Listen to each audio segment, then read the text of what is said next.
সর্ষে পোস্ত ইলিশ রান্নার জন্য ইলিশ মাছের মধ্যে আমি লবণ, হলুদ, সর্ষের তেল মাখিয়ে নেব। এবার একটা মিক্সিং জারে সর্ষে, পোস্ত, কাঁচা লঙ্কা আর সামান্য একটু জল দিয়ে একটা পেস্ট বানিয়ে নেব। পেস্টটা ছেঁকে নেব।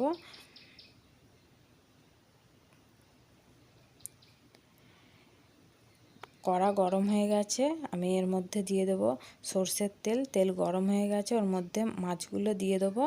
দিয়ে হালকা করে একটু ভেজে নেব। ভাজা হয়ে গেছে, তুলে নেব।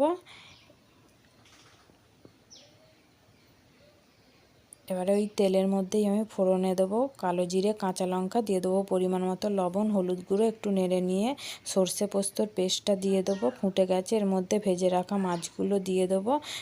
ঢাকা দিয়ে 5 মিনিট রান্না করব। সামান্য একটু জল দিয়ে আরও কিছুক্ষণ রান্না করে নামিয়ে নেব।